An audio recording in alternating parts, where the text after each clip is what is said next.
If you're just getting started with the Arduino, the Uno R3 is one of the best boards to begin with, which is the board I'm holding on my hand right now. It's beginner friendly, it's versatile, and it opens door to countless creative projects. So in this video, we'll explore how to set up the Uno R3 controller board, and we'll see it in action. So let's jump right in. Let's start by connecting the Uno R3 to our computer using our USB cable. So let's connect that.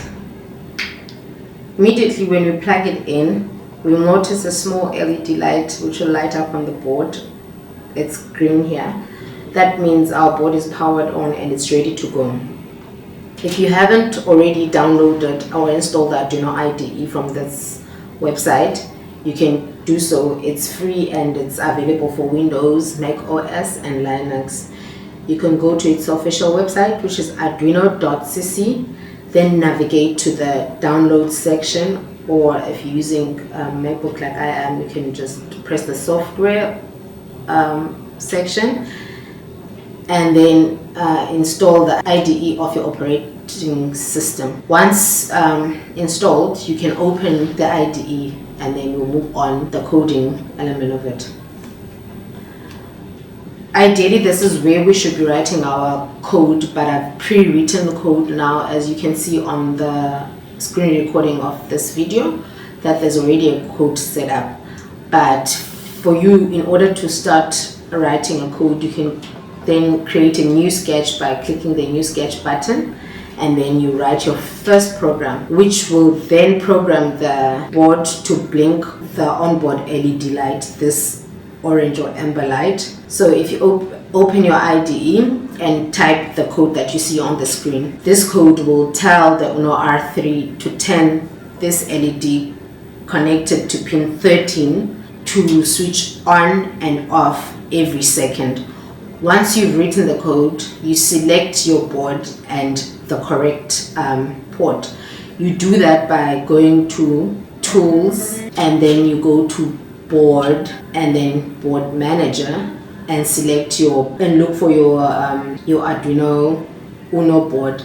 But I've already selected it on my end, so you will see that it's already selected and the port is already configured. So now, once that's done, you can then go back to your sketch and then upload and press the upload button to upload the code that you see on the screen onto your Uno R3 board. So if you press the upload button there, it will compile and then it will upload. Once everything is done, you will see your LED light should start blinking now. So congratulations, you've successfully programmed the Uno R3 to perform its first task. As you can see, it's blinking. Now, the Arduino IDE also has a tool called Serial Monitor. What Serial Monitor does, it lets you communicate with the Uno R3, and it lets you modify your program to send messages to the Serial Monitor. You can monitor how your Uno R3 is behaving based on the code that you've written. You can debug your code in the Serial Monitor, as mentioned. So with this code is already configured to write on the Serial Monitor. How we use the Serial Monitor is that we will go to Tools again, and then select Serial Monitor, and at the bottom of your screen there should be a Serial Monitor tab. You can choose it, or it will come pre-selected. As you can see, as the LED light flickers on and off, there is text written: LED is on, LED is off, LED is on, based on what is happening on the monitor board. So this is a great way to, like I mentioned, to debug and interact with the project and play around with the code and get to understand how the code is working. So with the Uno R3 board, you can do multiple things. You can control motors and you can build robots. You can also read sensors for weather monitoring. You can automate lights and appliances. There's so many more that you can do with the Uno R3 board. So basically, the possibilities of the R3 board are endless, and this should be just the beginning of it all.